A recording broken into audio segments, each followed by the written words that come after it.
A vida, a gente vive de olhos abertos, mas tem dias que o céu escurece e a gente preferia fechar eles para sempre. No dia que mataram minha mãe por dentro, mataram uma parte minha também. A diferença é que eu sobrevivi para contar essa história. Bom dia, meus amores. Aqui é a vovó Janina. 78 anos muito bem vividos, com algumas rugas de preocupação, mas também muitas de sorrisos, viu? Nasci em 1947, lá em Joinville, Santa Catarina, numa época que nem luz elétrica direito a gente tinha. Hoje é a primeira vez que vou contar essa história completa, essa história que guardei no fundo do peito por mais de 60 anos. Ah, meus queridos, antes de começar, me conta aí nos comentários de onde você está assistindo esse vídeo. É do Rio Grande do Sul? Do Paraná? Ou quem sabe até de Portugal? Quero conhecer cada um de vocês. E se puder deixar aquele like e se inscrever no canal, a vovó aqui fica muito feliz. Isso me dá força para continuar contando essas histórias que às vezes doem, mas que podem ajudar alguém que está passando por algo parecido. Também gostaria de saber quantos anos a senhora tem? Comenta aí embaixo. Agora vamos ao que interessa. Minha mãe, Jaqueline, era a mulher mais bonita de Joinville. Disso ninguém tinha dúvida. Cabelos pretos, lisos, compridos até a cintura. Olhos verdes, tão raros naquela época que o povo dizia que ela tinha olho de gato. E um sorriso, meus filhos, um sorriso que iluminava o quarteirão inteiro. Nossa casa era simples, mas aconchegante. Ficava perto da fábrica de tecidos onde meu pai, Jusemiro, trabalhava. Éramos uma família pequena. Eu, minha mãe, meu pai e meu irmão mais velho, Júlio, que tinha 7 anos a mais que eu. Nossa vida não era fácil, mas a mãe fazia parecer que tudo era uma festa. Lembro como se fosse hoje da cozinha dela. Não tinha essas modernidades de hoje, não. Era um fogão a lenha, uma mesa de madeira maciça que meu pai tinha feito, e um armário velho que ela mantinha sempre bem organizado. Todo sábado, ela fazia um bolo de fubá com erva doce que era de dar água na boca só de sentir o cheiro espalhando pela casa. Janina, vem cá ajudar sua mãe, ela chamava. E eu ia correndo, feliz da vida por poder ficar perto dela. Eu era meio desajeitada. Ainda sou, vamos combinar. Mas ela tinha uma paciência de santa. Assim não, filha. Olha, é devagarzinho, com carinho, ela dizia enquanto me ensinava a sovar a massa do pão. A mãe trabalhava como costureira, pegando encomendas das madames ricas da cidade. Ficava até tarde da noite curvada naquela máquina de costura Singer, pedalando sem parar. Às vezes, quando ela achava que eu já estava dormindo, eu ouvia ela tossir. Uma tosse seca, forte, que ela tentava abafar com um pano para não acordar ninguém. Hoje eu sei que aquela tosse já era o começo do fim. Mas naquela época, quem é que imaginava? A mãe tinha um jeito especial de contar histórias. De noite, quando acabava o serviço, ela sentava na beirada da minha cama e me contava causos de Saci Pererê, da Mula Sem Cabeça e da Iara. Eu fingia que estava com medo só para ela me abraçar e dizer: "Não precisa ter medo, minha filha. Enquanto eu estiver aqui, nada de ruim vai acontecer com você." Ah, como eu queria que isso fosse verdade. As melhores lembranças que tenho são dos domingos. Era o único dia que a mãe não trabalhava. De manhã a gente ia na igreja. Ela era muito católica, não perdia uma missa. Depois voltávamos para casa, onde ela preparava um almoço especial. À tarde, quando o calor diminuía, ela me levava para a Praça Central. Lá tinha um coreto onde às vezes tocava uma bandinha, e a gente ficava sentada ouvindo música, comendo pipoca. Foi numa dessas tardes de domingo que conhecemos Dona Teresa. Ela tinha acabado de se mudar para Joinville, vinda de Curitiba. Era professora, falava bonito, usava uns vestidos coloridos que chamavam atenção. A mãe e ela se deram bem logo de cara. Em pouco tempo, Dona Teresa já era visita constante lá em casa, tomando café, ajudando a mãe nas costuras mais difíceis, trazendo livros para mim. "Essa menina é inteligente, Jaqueline", ela dizia para minha mãe. "Tem que estudar, ir longe." A mãe sorria, orgulhosa. "Se Deus quiser, ela vai ser alguém na vida. Não vai precisar ficar igual a mim, curvada numa máquina de costura até de madrugada." Era um sonho bonito. Mas a vida tem um jeito cruel de interromper sonhos, não é mesmo? No inverno de 1960, Quando eu tinha 13 anos, a tosse da mãe piorou. Não era mais só de noite, escondida. Era o tempo todo, dia e noite. E tinha sangue. Eu via ela lavando os panos no tanque, tentando esconder de todo mundo. Mas eu sabia.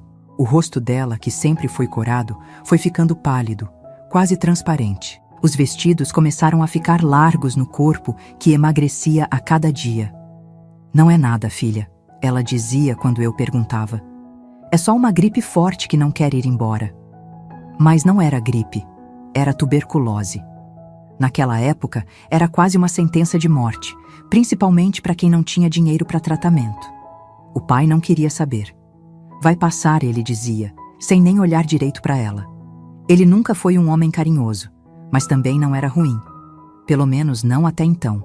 Trabalhava duro, trazia o dinheiro para casa, não bebia muito, mas tinha um jeito fechado, calado. Já o Júlio, meu irmão, era o xodó dele. Os dois eram parecidos não só na aparência, mas no jeito de ser também. A mãe piorava a cada dia. Chegou um ponto que não conseguia mais levantar da cama. Foi quando Dona Teresa tomou uma providência. Sem avisar ninguém, trouxe um médico amigo dela para ver a mãe. Nunca vou esquecer a cara do doutor depois de examinar a mãe. Ele saiu do quarto, chamou Dona Teresa e meu pai num canto, e falou baixinho, como se não quisesse que eu ouvisse. Mas eu ouvi. Está muito avançado, precisaria internar, mas mesmo assim, questão de semanas, talvez dias, meu mundo desabou naquele momento. Eu tinha só 13 anos, mas entendi perfeitamente o que aquilo significava. Minha mãe estava morrendo, e não havia nada que ninguém pudesse fazer. Os dias que se seguiram foram um pesadelo em câmera lenta. A mãe definhando naquela cama, cada vez mais fraca. Eu sentada ao lado dela, segurando sua mão, vendo a vida escapar pelos seus dedos. O pai quase não aparecia em casa, ficava no trabalho até tarde, depois ia para o bar. Júlio ia e vinha, inquieto, nervoso, como se a doença da mãe fosse uma inconveniência na vida dele. Foi Dona Teresa quem cuidou de tudo. Vinha todos os dias, trazia remédios para aliviar a dor, comida já pronta e, o mais importante, carinho e dignidade nos últimos dias da minha mãe. Uma noite, a mãe me chamou para perto. Sua voz era apenas um sussurro. Janina, minha filha, a mãe vai ter que ir. Mas quero que você saiba uma coisa. Você foi a maior alegria da minha vida. Nunca se esqueça disso. Tentei dizer que ela não ia a lugar nenhum, que ia melhorar, mas as palavras engasgaram na minha garganta. No fundo, eu sabia que era mentira. Quando eu não estiver mais aqui, ela continuou. Procure a Teresa. Ela prometeu olhar por você. Não entendi direito o que ela quis dizer com aquilo na época. Por que eu precisaria da Dona Teresa se tinha meu pai e meu irmão? Mas a mãe, mesmo doente, mesmo morrendo, enxergava o que eu não conseguia ver. Na manhã seguinte, dia 17 de julho de 1960, encontrei a mãe muito quieta na cama. Chamei, sacudi de leve, mas ela não respondeu. Tinha partido durante a noite, sozinha, em silêncio, como viveu a maior parte da vida dela. O grito que saiu da minha garganta acordou a vizinhança inteira. O pai chegou correndo, ainda cheirando a cachaça da noite anterior. Quando viu a cena, caiu de joelhos ao lado da cama, finalmente mostrando alguma emoção. Dona Teresa chegou logo depois. Foi ela quem organizou tudo. O caixão, o velório na sala da nossa casa, como era costume na época, o enterro simples no cemitério da cidade. Foi ela quem me segurou quando jogaram terra sobre o caixão da minha mãe, quando senti que eu também queria estar lá embaixo, junto com ela. Voltamos para casa depois do enterro. Uma casa que já não parecia mais a mesma sem a presença da mãe. O silêncio era ensurdecedor. Dona Teresa quis ficar comigo, mas o pai disse que não precisava, que assunto de família se resolve em família. Ela me abraçou forte, sussurrou no meu ouvido que voltaria no dia seguinte e foi embora, me deixando sozinha com meu pai e meu irmão. Foi aí que o pesadelo realmente começou. Mas isso eu vou contar na próxima parte dessa história, meus queridos. Porque tem coisas que a gente precisa tomar fôlego antes de lembrar. As lembranças da minha mãe são como uma colcha de retalhos. Cada pedacinho colorido me traz de volta um momento, um sorriso, uma lição que ela me ensinou. E mesmo depois de tanto tempo, a saudade ainda aperta o peito de um jeito que dói. Mas como ela sempre dizia, a gente chora o que tem que chorar. Depois, enxuga as lágrimas e segue em frente. E foi isso que eu fiz, meus amores. Segui em frente, mesmo quando parecia impossível. Acho que tem feridas que nunca cicatrizam por completo, só ficam dormentes com o tempo. E essa parte da minha história é a ferida mais profunda que carrego. Mas prometi contar tudo, não foi? Então vamos lá. Naquela noite depois do enterro da minha mãe, a casa parecia um túmulo. Fria, silenciosa, como se a alma dela tivesse sido arrancada junto com a partida da mãe. Eu estava no meu quarto, deitada na cama, os olhos inchados de tanto chorar. Não conseguia dormir, não conseguia comer, não conseguia nem respirar direito de tanta dor. Por volta das 9 da noite, ouvi passos no corredor. A porta do meu quarto se abriu e lá estava meu pai. Pensei que talvez ele tivesse vindo me consolar, coisa que nunca tinha feito antes. Quem sabe a morte da mãe não tinha despertado nele algum tipo de sentimento paterno. Mas bastou um olhar para o rosto dele para saber que algo estava muito errado. Os olhos dele estavam vermelhos, não de choro, mas de bebida. O hálito de cachaça era tão forte que dava para sentir mesmo ele estando parado na porta. Nas mãos, segurava uma garrafa pela metade. "Foi você", ele disse, a voz arrastada, carregada de um ódio que eu nunca tinha visto antes. "Foi por sua causa que ela ficou doente." Fiquei paralisada na cama, sem entender direito o que estava acontecendo. Que foi que eu fiz, pai?" Consegui perguntar, a voz tremendo. "Nasceu!" Ele berrou, entrando no quarto e batendo a porta atrás de si. "Se não fosse por você, ela não teria que trabalhar tanto. Você e suas exigências, sempre querendo roupa nova, caderno novo, comida diferente, aquilo não fazia sentido nenhum. Eu nunca tinha sido uma criança exigente. Pelo contrário, sempre entendi nossa situação, sempre aceitei o pouco que tínhamos com gratidão. Mas não adiantava argumentar. Na cabeça dele, embaçada pela bebida e pelo luto distorcido, eu era a culpada. "Pai, eu..." Nem terminei a frase. Senti o impacto da mão dele no meu rosto com tanta força que caí da cama. Nunca, em todos meus 13 anos, meu pai tinha levantado a mão para mim. A mãe nunca teria permitido. Mas a mãe não estava mais ali para me proteger. Tentei me levantar, mas ele me empurrou de volta para o chão. Vi algo nos olhos dele que me gelou por dentro. Não era só raiva, era algo mais. Algo que não conseguia identificar na época, mas que hoje, olhando para trás, reconheço como desejo. Um desejo doentio, misturado com ódio e luto. "Agora você vai pagar", ele disse, e começou a desafivelar o cinto. Fechei os olhos pensando que ia apanhar. Seria ruim, mas eu aguentaria. Não era isso que ele tinha em mente. Meus queridos, tem coisas que são difíceis de contar mesmo depois de tanto tempo. Vou dizer o necessário para vocês entenderem o que aconteceu. Mas peço desculpas se minha voz falhar um pouco. Senti o peso do corpo dele sobre o meu, me imobilizando. Senti mãos ásperas rasgando minha roupa, tocando partes do meu corpo que ninguém nunca tinha tocado. Gritei, mas ele cobriu minha boca com a mão, abafando qualquer som.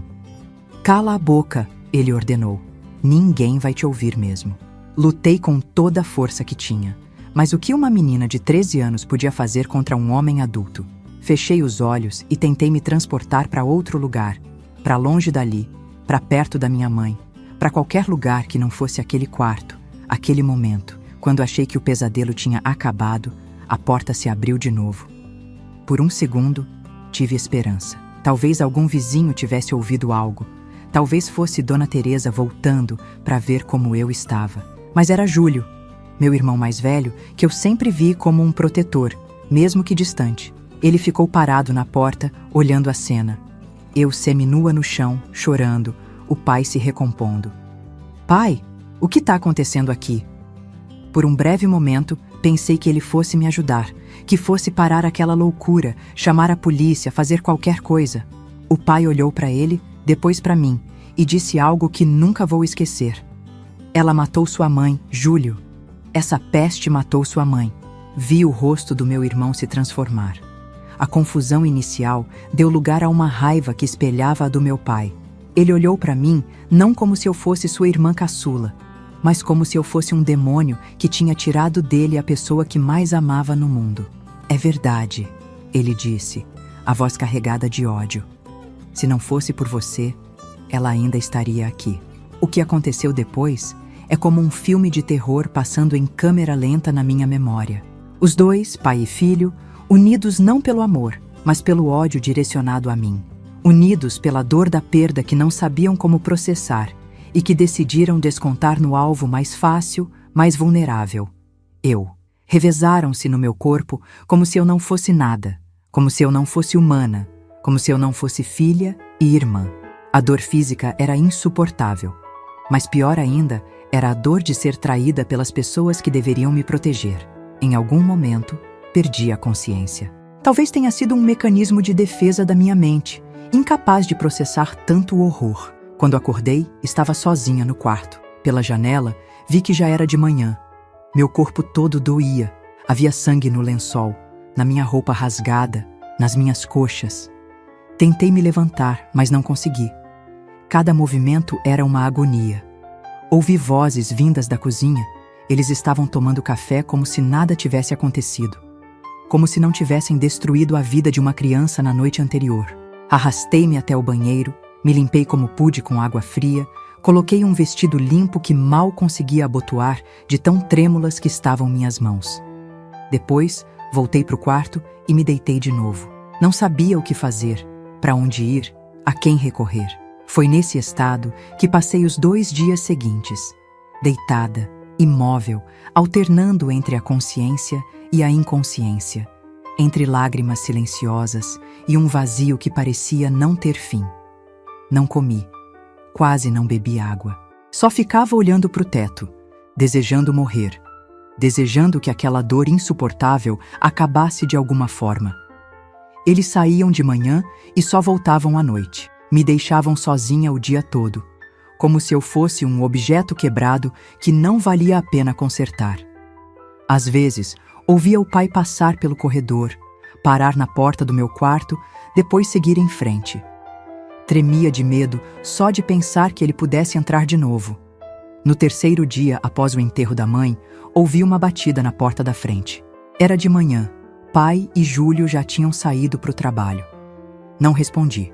Não tinha forças nem vontade. Mais batidas, mais insistentes. Depois uma chave girando na fechadura. Alguém estava entrando na casa. Encolhi-me na cama, apavorada, pensando que talvez eles tivessem voltado mais cedo. Janina, você está aí, menina? Era a voz de Dona Teresa. Meu coração disparou. A mãe tinha dito para procurá-la, mas eu nem precisei. Ela veio até mim. Janina! Ouvi os passos dela percorrendo a casa, abrindo portas, me procurando. Quando finalmente abriu a porta do meu quarto, tentei me esconder debaixo do cobertor, envergonhada, com medo que ela visse o que tinha acontecido comigo. Meu Deus do céu! Ela exclamou ao me ver. O que aconteceu com você, criatura? Não consegui responder. As palavras não saíam. Só as lágrimas, que voltaram com força total quando vi o rosto preocupado daquela mulher que tinha sido a melhor amiga da minha mãe. Ela se aproximou, sentou na beirada da cama, tocou minha testa como para ver se eu tinha febre. Depois, com cuidado, puxou o cobertor que eu segurava com tanta força. O que ela viu deve ter sido chocante.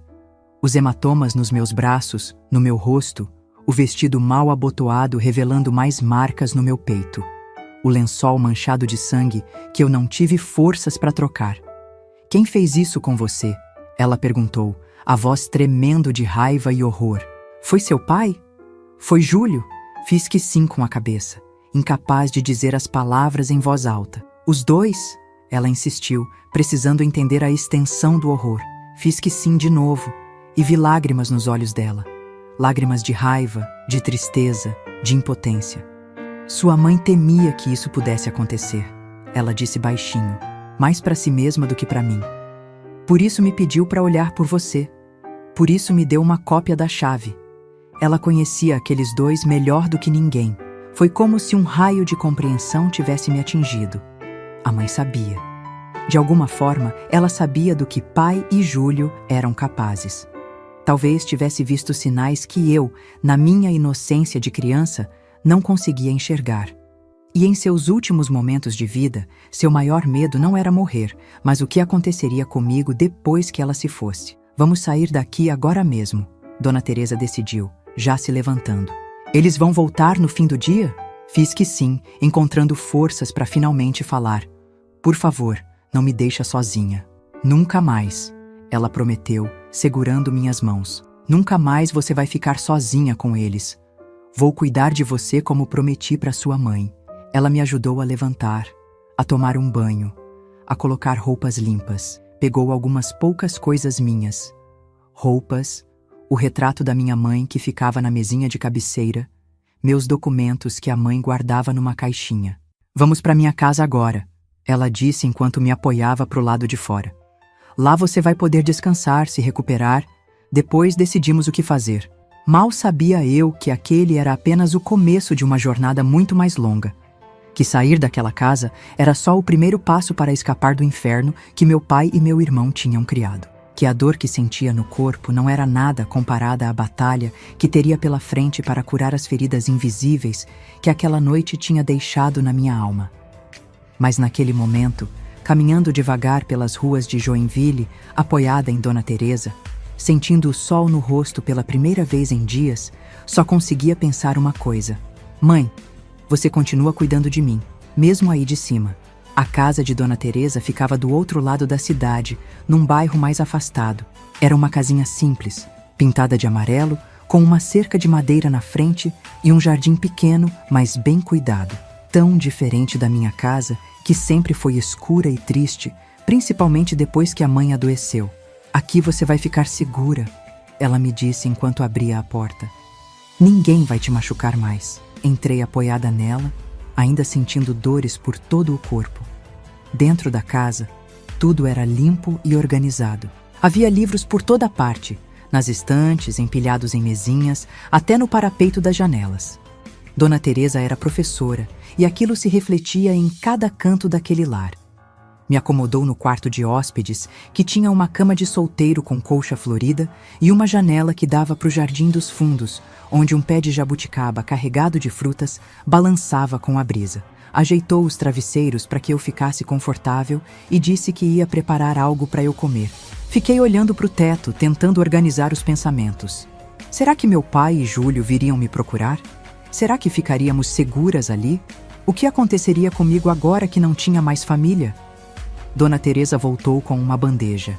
Tinha sopa de legumes, pão ainda quente e um copo de leite. O cheiro me fez perceber o quanto estava faminta depois de dias sem comer direito.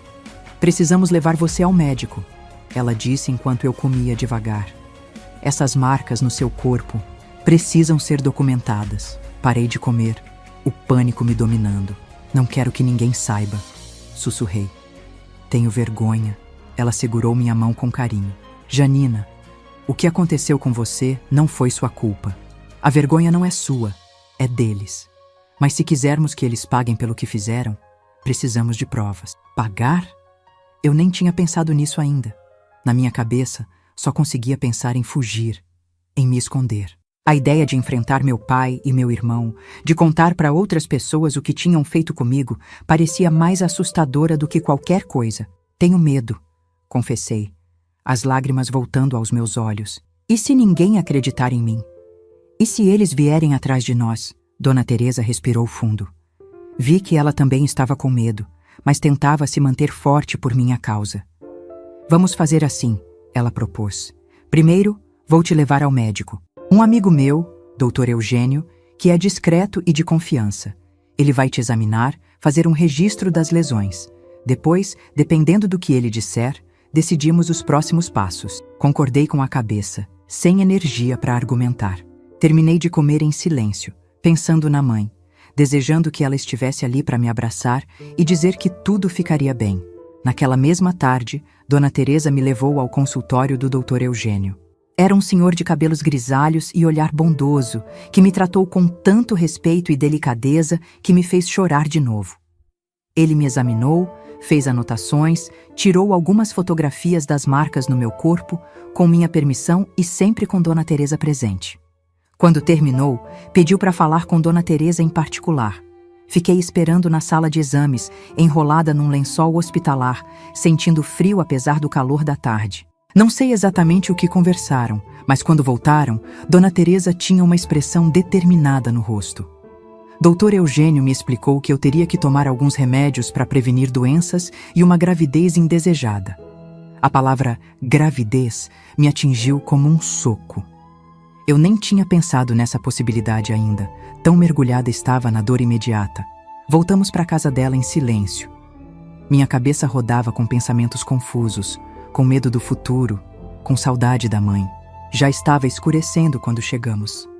Dona Teresa me ajudou a tomar os remédios, me acomodou na cama e disse que precisava sair por 1 hora, mas que voltaria logo. Deixou a porta da frente trancada, as janelas fechadas e me pediu para não atender se alguém batesse. Fiquei sozinha naquela casa desconhecida, ouvindo os ruídos da noite começando lá fora, o coração apertado. Onde será que ela tinha ido? Será que tinha ido falar com meu pai? Com a polícia? O medo foi dando lugar ao cansaço e acabei adormecendo. Acordei com o barulho de vozes. Já devia ser tarde da noite. Reconheci a voz de Dona Teresa, mas havia outra pessoa com ela, uma voz masculina que não conseguia identificar. Apurei os ouvidos, tentando entender o que diziam. Não podemos simplesmente ir embora assim, Jerônimo, Dona Teresa dizia. Eles precisam pagar pelo que fizeram. Teresa, seja racional, a voz masculina respondeu. Você está falando de um homem respeitado na cidade, funcionário antigo da fábrica. A palavra dele contra a de uma menina traumatizada. Como acha que isso vai acabar? Tem os registros médicos, as fotografias, que podem ser explicados de 1000 maneiras. Um acidente, uma queda, sei lá. Você sabe como é a justiça nessa cidade, como protegem os homens de bem. Houve um silêncio e então a voz dele continuou, mais suave. A melhor chance da menina é recomeçar longe daqui. Eu posso ajudar vocês. Tenho aquele irmão em Porto Alegre, lembra? Ele pode arranjar um lugar para vocês ficarem até se estabelecerem. Porto Alegre? Era tão longe. A ideia de deixar Joinville, a cidade onde nasci e cresci, onde minha mãe estava enterrada, me dava um nó na garganta. Mas ao mesmo tempo, a perspectiva de ficar ali, sabendo que meu pai e Júlio poderiam me encontrar a qualquer momento. Não ouvi o resto da conversa. Acabei dormindo de novo, exausta demais para manter os olhos abertos. Na manhã seguinte, Dona Teresa me explicou o plano. Jerônimo era um colega dela da escola onde dava aulas, um dos poucos homens em quem confiava. Ele tinha um irmão em Porto Alegre que trabalhava numa escola grande e poderia ajudá-la a conseguir emprego lá. A ideia era irmos para lá, começarmos uma vida nova, longe daqueles que me machucaram. Mas, e a justiça? Perguntei, lembrando da conversa que tinha escutado na noite anterior. Ela suspirou, passando a mão pelo meu cabelo como a mãe costumava fazer. A justiça de Deus nunca falha, Janina. A dos homens, bem, é complicado. Seu pai conhece muita gente importante na cidade, tem amigos na polícia. Jerônimo acha, e eu concordo, que seria sua palavra contra a dele. E numa cidade pequena como Joinville, em 1960, não precisava completar a frase. Mesmo criança, eu entendia como o mundo funcionava, como as pessoas preferiam fazer vista grossa para o mal que acontecia dentro das casas, atrás de portas fechadas. Mas não vamos embora assim, sem mais nem menos, ela continuou. Vamos registrar uma queixa, deixar documentado o que aconteceu. Talvez não resulte em nada agora, mas fica o registro. E mais importante, vamos fazer de um jeito que seu pai nunca mais possa te encontrar ou reivindicar guarda sobre você. Não entendi direito o que ela quis dizer com aquilo na época. Só depois vim a saber do plano completo que ela tinha arquitetado. Naquele mesmo dia, Jerônimo veio nos buscar num carro antigo. Fomos primeiro à delegacia, onde Dona Teresa insistiu em registrar uma denúncia formal. O delegado de plantão, um homem com cara de tédio, mal prestou atenção enquanto ela relatava os horrores que tinha acontecido comigo. Anotou algo num caderno, pediu que assinássemos um papel e disse que investigaria. Saí dali me sentindo suja e humilhada de novo. Era como se ninguém se importasse, como se o que tinha acontecido comigo fosse insignificante demais para merecer atenção. Depois, fomos ao cartório. Dona Teresa tinha todos os meus documentos, certidão de nascimento, carteira de identidade escolar, que tinha pego da casa do meu pai. No cartório, ela apresentou um papel.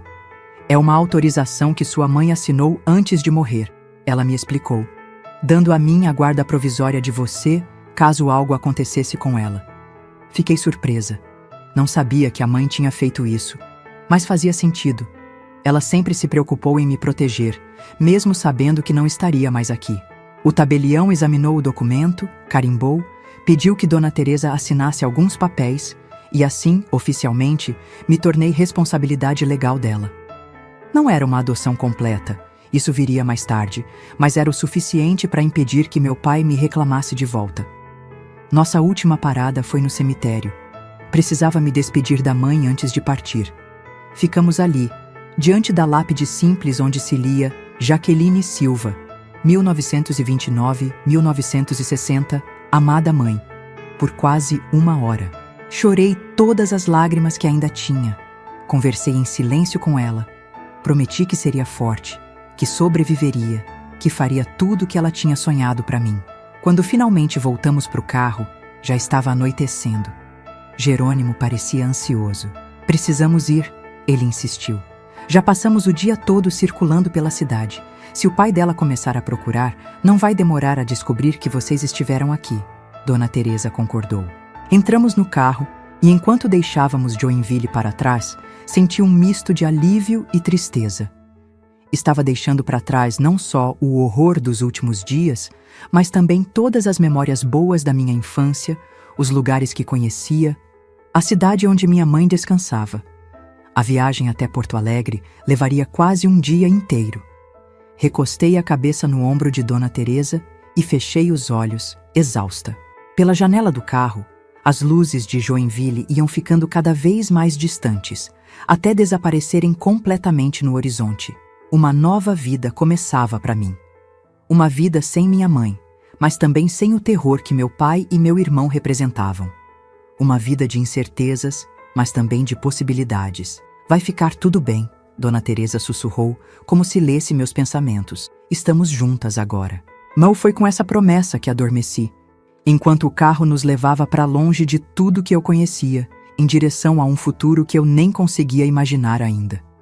Porto Alegre me pareceu enorme quando chegamos, depois daquela viagem interminável. Uma cidade grande, barulhenta, cheia de prédios altos e pessoas apressadas que nem notavam nossa presença. Tão diferente da Joinville pacata que eu conhecia, onde todo mundo sabia o nome de todo mundo. O irmão de Jerônimo se chamava Augusto. Era professor de matemática numa escola particular e morava num apartamento pequeno, mas aconchegante no bairro Cidade Baixa. Nos recebeu de braços abertos, mesmo sem me conhecer, sem saber direito o que tinha acontecido. A bondade dele me lembrou que ainda existiam homens bons no mundo, algo que eu estava começando a duvidar. Vocês podem ficar aqui até encontrarem um lugar, ele disse enquanto nos mostrava o quarto de hóspedes, que seria nosso por enquanto. Já falei com o diretor da escola onde trabalho. Tem uma vaga para professora de português no próximo semestre. Se você quiser, Teresa, a vaga é sua. Dona Teresa agradeceu, visivelmente aliviada por ter uma perspectiva de trabalho. Ela tinha economias, mas não seriam suficientes para nos sustentar por muito tempo. Os primeiros dias em Porto Alegre foram um borrão de emoções confusas. Me sentia deslocada, perdida, como se não pertencesse a lugar nenhum. Tinha pesadelos quase todas as noites. Acordava gritando, suada, revivendo o horror daquela noite depois do enterro da mãe. Dona Teresa sempre vinha correndo, me abraçava, ficava acordada comigo até eu conseguir dormir de novo. Depois de 2 semanas na casa de Augusto, encontramos um apartamento para alugar. Era no mesmo bairro, num prédio antigo, no 3º andar. Tinha apenas um quarto, uma sala pequena, cozinha e banheiro. Nada comparado à casa espaçosa que Dona Teresa tinha em Joinville, mas ela nunca reclamou. É um novo começo para nós duas, ela dizia enquanto arrumávamos as poucas coisas que tínhamos. Só trouxemos roupas, alguns livros e as fotografias da minha mãe que conseguimos salvar. O semestre escolar começaria em agosto. Dona Teresa logo começou a trabalhar na escola que Augusto tinha indicado. Eu deveria começar a estudar lá também. Mas a ideia de estar num lugar cheio de adolescentes, de ter que interagir, de ter que explicar de onde tinha vindo e por que tinha mudado de escola no meio do ano, tudo isso me aterrorizava. Não estou pronta, confessei a ela numa noite depois do jantar. Não consigo imaginar entrando numa sala de aula, com todo mundo me olhando. Ela entendeu. Sempre entendia. Vamos fazer diferente então. Este semestre, vou te dar aulas em casa. No próximo ano, quando estiver se sentindo melhor, você volta para a escola normal. O que acha? Foi assim que passei os meses seguintes, estudando em casa, com Dona Teresa me ensinando todas as matérias depois que voltava do trabalho. Ela era uma professora incrível, paciente, dedicada, sabia tornar interessante até os assuntos mais chatos. Aos poucos, comecei a me interessar pelos estudos de verdade, não só por obrigação. Lia todos os livros que ela me indicava, fazia as lições com empenho. Era uma forma de escape também. Enquanto estudava, não pensava no passado, nas coisas ruins que tinha vivido. Naquele período, Dona Teresa também providenciou que eu visitasse uma psicóloga, Doutora Marina. No começo, eu odiava ir. Ficava sentada em silêncio no consultório dela, respondendo com monossílabos, incapaz de falar sobre o que tinha acontecido. Não precisa contar tudo de uma vez, Doutora Marina me disse numa das primeiras sessões. Vamos começar falando de coisas mais fáceis. Me conta sobre sua mãe. E assim, semana após semana, fui descongelando. Falava sobre a mãe, sobre as lembranças boas da infância, sobre como estava me adaptando a Porto Alegre. Até que um dia, quase 6 meses depois de começar a terapia, consegui falar sobre aquela noite. As palavras saíram como uma enxurrada, misturadas com lágrimas e soluços. Quando terminei, me senti exausta, mas também aliviada, como se tivesse tirado um peso enorme das costas. Você é muito corajosa, Janina, doutora. Marina me disse naquele dia. Sobreviver ao que você sobreviveu já exige uma força imensa. Mas conseguir falar sobre isso, encarar essa dor de frente, isso é verdadeira coragem. Não me sentia corajosa. Me sentia quebrada, danificada, como se algo fundamental tivesse sido arrancado de mim. Mas as palavras dela plantaram uma semente que, anos depois, cresceria e daria frutos. O tempo foi passando. Em janeiro de 1961, completei 14 anos. Dona Teresa fez um bolo pequeno, comprou um presente, um livro de poesia que guardo até hoje, e cantamos parabéns, só nós duas, na nossa salinha apertada. Foi uma celebração simples, mas sincera. A primeira de muitas que teríamos juntas ao longo dos anos. No ano seguinte, finalmente me senti pronta para voltar à escola.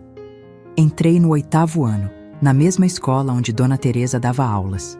Foi difícil no começo. Eu era a aluna nova, a diferente, a quietinha. Mas aos poucos, fui fazendo amizades, me adaptando ao ritmo das aulas, encontrando meu lugar. Uma colega em particular, Clarice, se tornou muito próxima. Ela também tinha perdido a mãe, embora em circunstâncias bem diferentes. Essa dor compartilhada criou um elo entre nós. Com ela, conseguia conversar sobre coisas que não falava com mais ninguém. Odeio quando as pessoas dizem que vai passar. Clarice comentou um dia, enquanto estávamos sentadas num banco no pátio da escola. A saudade não passa. A gente só aprende a viver com ela. Era exatamente assim que eu me sentia. A saudade da mãe era uma presença constante. Uma companheira silenciosa que caminhava ao meu lado todos os dias. Não era sempre dolorosa, às vezes era apenas uma melancolia suave, uma consciência aguda de tudo que ela tinha perdido por partir tão cedo, de tudo que eu tinha perdido por não tê-la ao meu lado. Os anos do ensino médio passaram num piscar de olhos. Descobri que tinha facilidade com línguas e literatura. Adorava escrever, poemas, contos, qualquer coisa.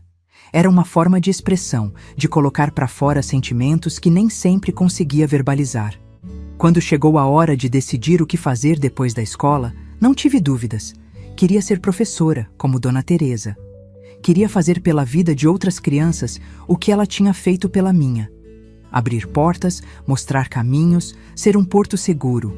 Passei no vestibular da UFRGS para Letras em 1965. Foi um dos dias mais felizes da minha vida até então. Dona Teresa chorou de orgulho quando viu meu nome na lista de aprovados no jornal. Sua mãe estaria tão orgulhosa, ela disse enquanto me abraçava. Tão orgulhosa. A faculdade abriu um mundo novo para mim. Conheci pessoas de todos os tipos, li livros que nunca tinha ouvido falar, participei de debates acalorados sobre política, arte, filosofia. Eram tempos turbulentos no Brasil. A ditadura militar tinha começado no ano anterior e a universidade era um dos poucos espaços onde ainda se podia discutir ideias livremente, mesmo que com cuidado. Foi lá que conheci Ricardo, no segundo ano da faculdade. Ele estudava direito, era 2 anos mais velho que eu e tinha os olhos mais gentis que já tinha visto. Nos conhecemos numa festa organizada pelo centro acadêmico. Eu estava sentada num canto, meio deslocada, como sempre ficava em eventos sociais, quando ele se aproximou e puxou conversa. No começo, fiquei na defensiva. Depois do que tinha passado, a ideia de me aproximar romanticamente de qualquer homem me apavorava. Mas Ricardo era diferente de qualquer pessoa que já tinha conhecido. Paciente, respeitoso, nunca me pressionava. Conversávamos por horas sobre livros, música, sonhos para o futuro. Levei quase 1 ano para aceitar sair com ele a sós. Nosso primeiro encontro foi num café perto da universidade. Estava tão nervosa que derramei o café na mesa, manchando meu vestido novo. Em vez de ficar constrangido, Ricardo riu. Não de mim, mas da situação. E me fez rir também. Foi a primeira vez em muito tempo que me senti normal. Como uma jovem qualquer, em um encontro qualquer, sem o peso do passado esmagando meus ombros. Mesmo assim, demorei muito para contar a ele sobre o que tinha acontecido em Joinville. Tinha medo da reação dele, medo que me olhasse diferente, com pena ou nojo. Quando finalmente criei coragem, 2 anos depois de começarmos a namorar, ele apenas segurou minhas mãos e disse: "Obrigado por confiar em mim o suficiente para compartilhar isso. Não muda nada do que sinto por você."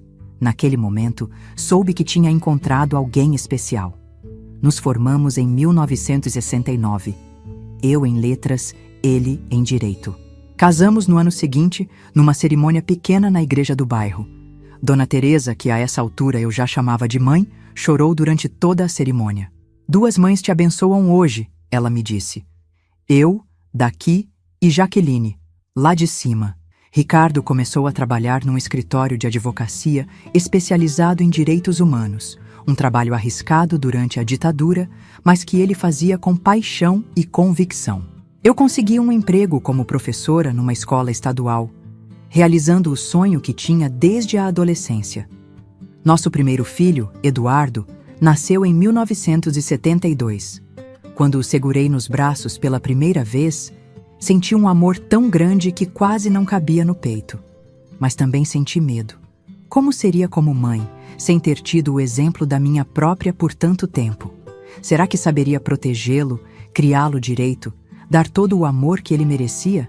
Ricardo percebeu minha insegurança. "Você tem o melhor exemplo possível", ele me lembrou. "Teve 2 mães extraordinárias que te mostraram o que é amor incondicional. Além disso, você é a pessoa mais forte que conheço. Nosso filho tem sorte de ter você." As palavras dele me acalmaram, mas foi realmente a experiência diária, o contato com aquele serzinho tão dependente e tão cheio de vida, que me ensinou a ser mãe. Cada sorriso de Eduardo, cada descoberta, cada conquista, do primeiro dente ao primeiro passo, foi curando algo dentro de mim que nem sabia que ainda estava quebrado. Em 1975, nossa família aumentou com a chegada de Clara. Diferente do irmão, que era calmo e observador, Clara era pura energia desde o primeiro dia. Falou cedo, andou cedo, e logo estava correndo pela casa, virando tudo de cabeça para baixo com sua curiosidade insaciável. A vida seguia seu curso, com as alegrias e desafios normais de qualquer família. Ricardo se tornou sócio do escritório. Eu fui promovida a coordenadora pedagógica da escola. Compramos uma casa pequena, mas confortável no bairro Menino Deus. Dona Teresa, já aposentada, vinha nos visitar quase todos os dias, sendo a avó que meus filhos não tinham por parte de pai. Os pais de Ricardo tinham falecido antes mesmo de nos conhecermos. Mas o passado, por mais que tentemos enterrá-lo, tem o hábito de ressurgir quando menos esperamos. Em 1980, quase 20 anos depois de termos fugido de Joinville, recebi uma carta. O remetente era um cartório daquela cidade. Abri com as mãos trêmulas, o coração disparado. Era uma notificação. Meu pai tinha falecido. Como filha, eu era herdeira legal de seus bens, a casa onde cresci e uma pequena poupança. A carta tinha sido enviada para vários endereços até me encontrar, provavelmente seguindo o rastro dos registros que deixei ao longo dos anos. Fiquei olhando aquele papel por horas, sem saber o que sentir. Não havia dor, nem alívio, nem raiva. Apenas um vazio estranho, como se estivesse lendo sobre um estranho, não sobre o homem que um dia chamei de pai.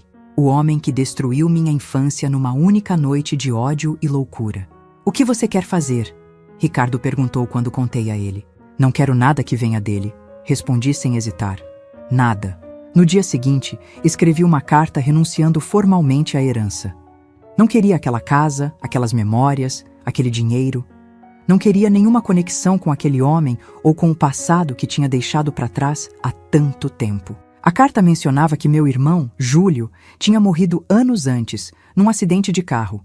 Também não senti nada ao ler isso. Aqueles laços de sangue tinham sido cortados de forma irreparável naquela noite fatídica de julho de 1960. Minha verdadeira família era outra agora. Ricardo, nossos filhos, Dona Teresa, pessoas que me amavam de verdade, que nunca me machucariam. A vida continuou seu curso.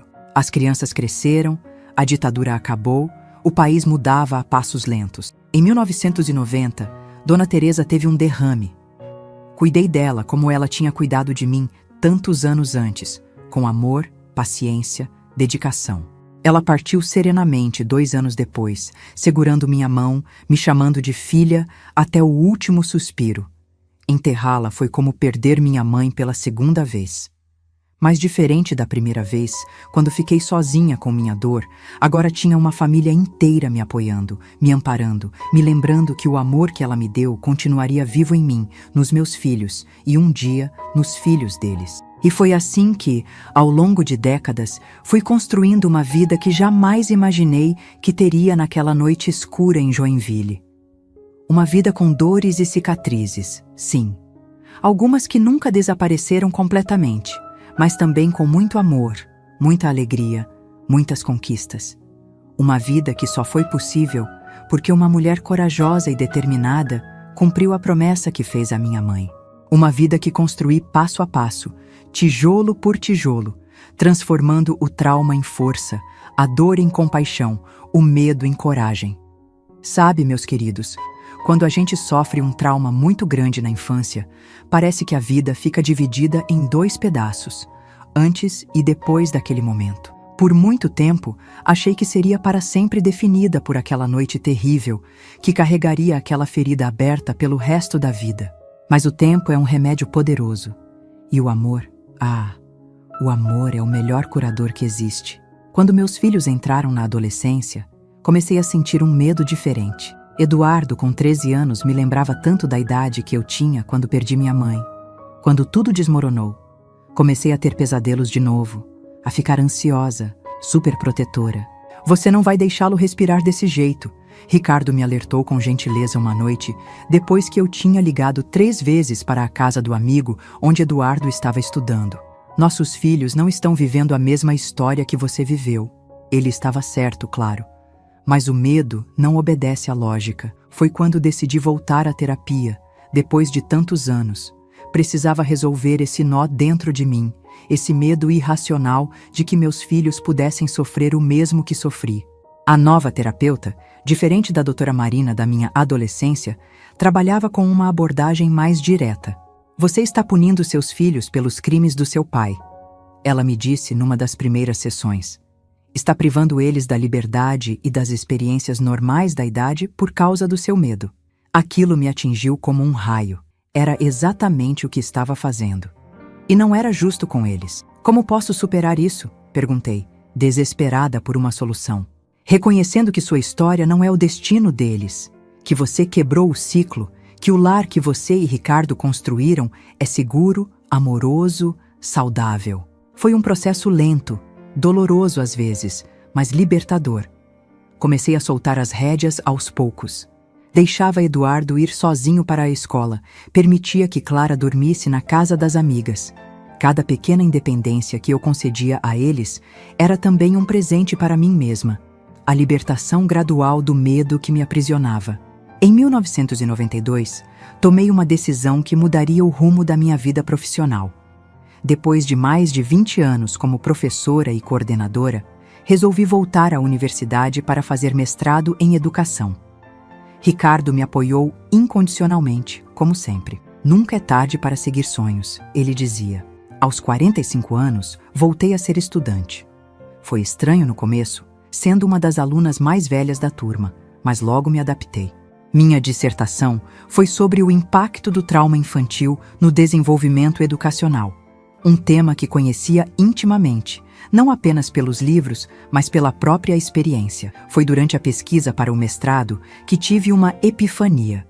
Conversando com educadores, psicólogos e assistentes sociais, percebi quantas crianças passavam por situações de abuso sem que ninguém interviesse, sem que tivessem uma Dona Teresa para salvá-las. Pensei na minha própria história e em como poderia ter sido diferente se alguém, um professor, um vizinho, qualquer adulto, tivesse percebido os sinais antes. Depois de concluir o mestrado em 1994, não voltei para a minha escola.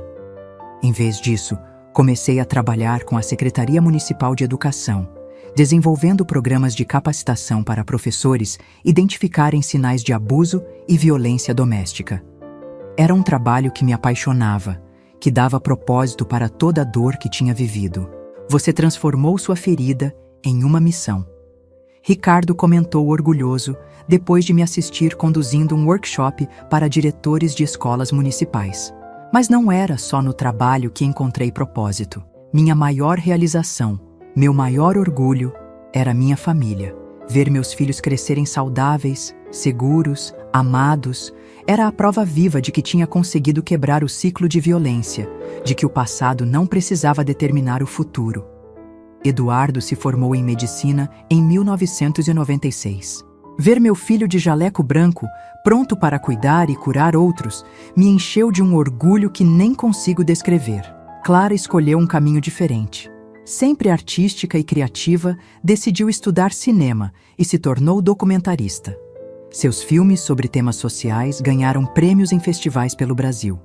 Em 1998, Eduardo nos deu nosso primeiro neto, Miguel. Segurá-lo nos braços pela primeira vez foi como fechar um círculo, como receber uma confirmação de que, apesar de tudo, a vida tinha valido a pena.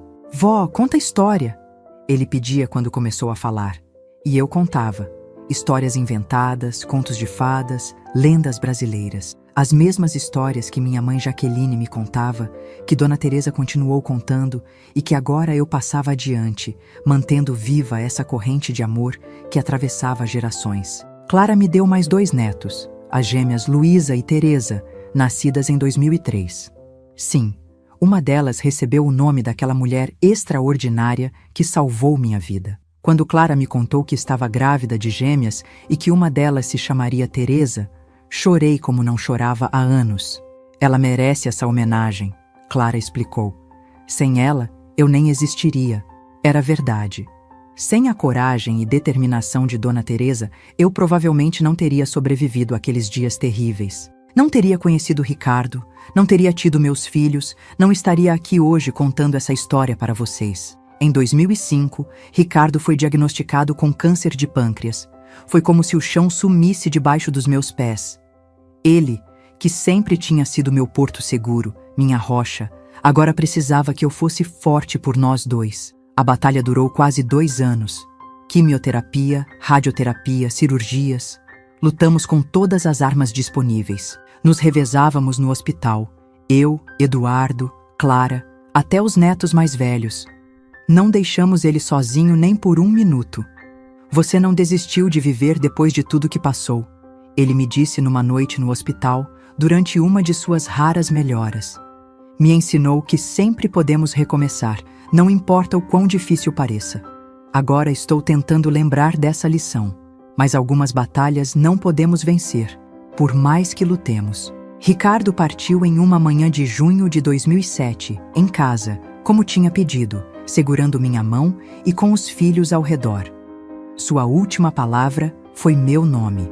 O luto por Ricardo foi diferente de todos os outros que tinha vivido.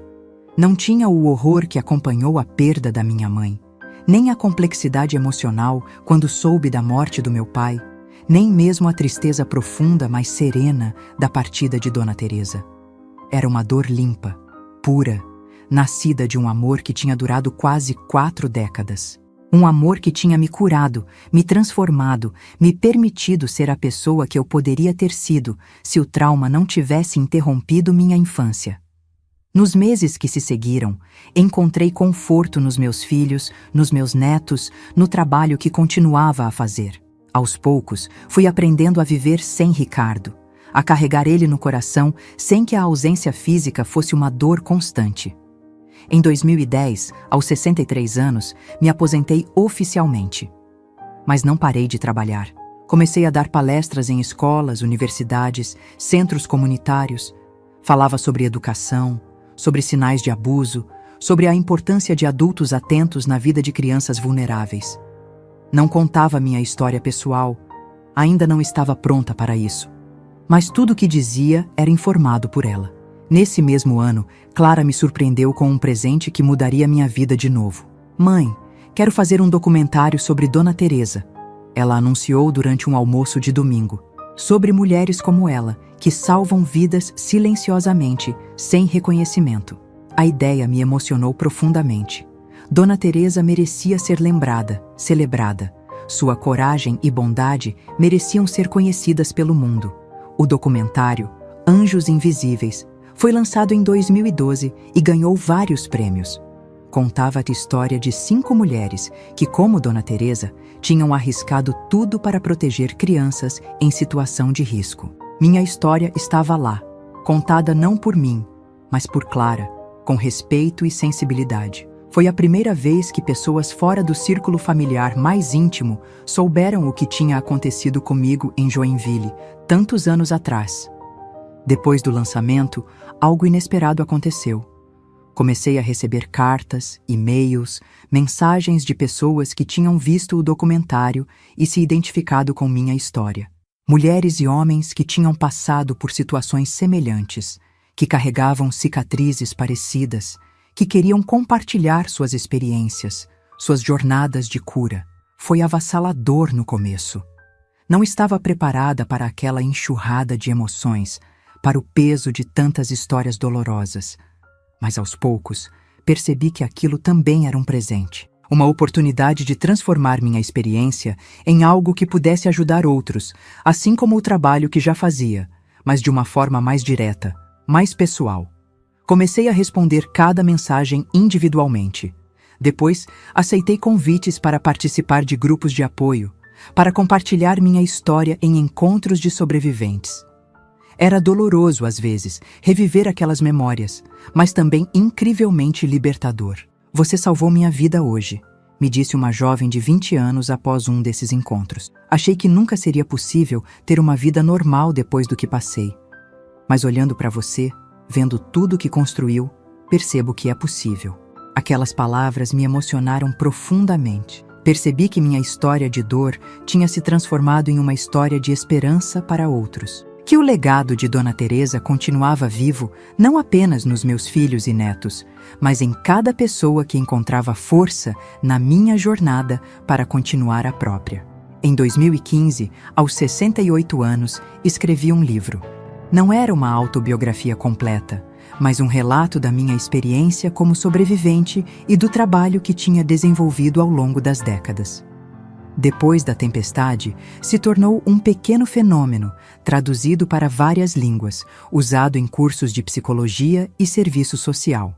Hoje, aos 78 anos, olho para trás e vejo uma vida que nunca imaginei que teria. Uma vida cheia, rica, significativa. Tenho 2 filhos extraordinários, 5 netos maravilhosos, sim, mais 2 vieram depois das gêmeas, e até uma bisneta recém-nascida, a pequena Jaqueline, em homenagem à minha mãe. Moro sozinha, numa casa confortável, cheia de livros e fotografias. Ricardo me faz falta todos os dias, claro, mas aprendi a conviver com a saudade. Meus filhos e netos me visitam constantemente, enchem a casa de vida e barulho.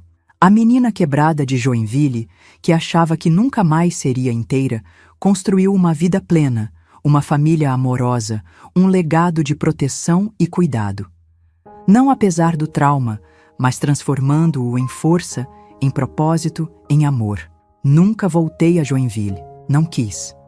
Algumas pontes não precisam ser reconstruídas, mas perdoei, não por eles, que nunca pediram perdão, mas por mim. Porque o ódio é um fardo pesado demais para carregar por uma vida inteira. A promessa que fiz para minha mãe naquele cemitério, antes de partir para Porto Alegre, foi cumprida. Sobrevivi, me tornei forte, construí uma vida que ela teria orgulho de ver. E mais importante, quebrei o ciclo. Meus filhos, meus netos, minha bisneta. Nenhum deles conhecerá por experiência própria o tipo de horror que conheci. Eles cresceram e crescerão cercados de amor, de respeito, de segurança. Esta é minha maior vitória, meu maior legado. Meus queridos que me assistem hoje, se essa história tocou seu coração, peço que deixe seu like e se inscreva no canal. Cada inscrição me dá força para continuar compartilhando essas memórias, que nem sempre são fáceis de reviver, mas que podem ajudar alguém que esteja passando por momentos difíceis. E não se esqueça de entrar no nosso grupo de WhatsApp. O link está lá na descrição do vídeo. Todos os dias mandamos histórias reais de outras vovós que, assim como eu, enfrentaram desafios na vida e conseguiram superá-los. São histórias que vão te dar força, te inspirar, te mostrar que sempre é possível recomeçar, não importa o quão difícil pareça. Um abraço carinhoso da vovó Janina, que aprendeu que as cicatrizes que carregamos não definem quem somos, mas o que escolhemos fazer com elas, sim. Lembre-se sempre, a maior vingança contra quem tentou destruir você é viver uma vida plena, feliz e significativa. Foi isso que fiz, e é isso que desejo para cada um de vocês.